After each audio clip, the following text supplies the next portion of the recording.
Il y a plusieurs freins qui empêchent votre balle d'avancer correctement. Il y a la technique et puis l'âge.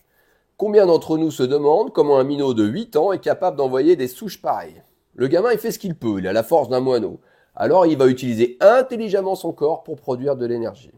Eh bien, cette puissance produite est déjà plus importante que vous, dans la force de l'âge, avec des biceps bien développés. La puissance au tennis, c'est quoi? Pour faire simple, c'est la masse par la vitesse au carré. Donc, le bambin, quand il multiplie sa vitesse de swing par 2, il augmente la puissance par 4. Et vous, si vous allez en salle et multipliez votre force par 2, vous augmentez la puissance par 2. Vainqueur, le gamin.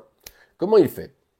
Il utilise la chaîne cinétique, c'est-à-dire qu'il optimise toutes les parties de la frappe pour qu'elles se succèdent sans interférence pour augmenter sa vitesse. Tout d'abord, ça part du sol en poussant fort sur les cannes, un centre de gravité bien bas, des appuis écartés. Ensuite, la rotation du buste intervient, puis celle des épaules, puis les bras, et enfin, on termine par le poignet qui agit comme un fouet. Le problème chez les plus grands, c'est nos mauvaises habitudes. On compense inexorablement avec notre physique. Résultat des courses, ça n'avance pas. On crée des tensions dans tous les sens pour augmenter ses chances de blessure. Magnifique. Pour changer ses habitudes, c'est assez simple. Il faut débrancher son cerveau et laisser parler son corps. Le gamin, il s'en moque de faire des erreurs. Il essaie. Jusqu'à ce que, comme par magie, il y arrive. D'ailleurs, en soi, l'âge n'est pas vraiment un facteur limitant à l'apprentissage. Ce qui est limitant, par contre, c'est la résistance mentale. Trop de joueurs cherchent le pourquoi du comment à faire des thèses sur des éléments où seul le corps, la répétition et les essais ont les meilleures réponses.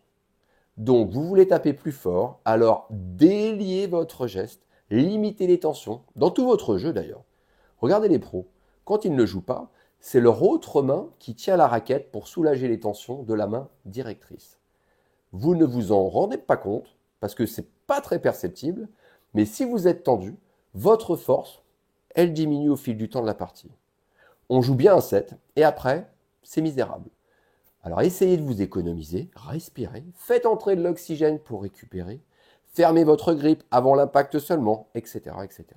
C'est le fameux relâchement. En fait, on relâche rien du tout, j'aime pas trop ce mot. On limite les tensions, c'est différent. La taille du manche est à prendre en considération par ailleurs. Si le manche est petit pour votre main, vous allez serrer plus fort. Logique. Donc, pour résumer, augmentez votre mouvement de la prise d'énergie dans le sol jusqu'à la fin du geste. Acceptez de faire des fautes, répétez sans trop réfléchir et relâchez toutes les mauvaises tensions. Faites confiance en votre machine, elle est fantastique, croyez-moi.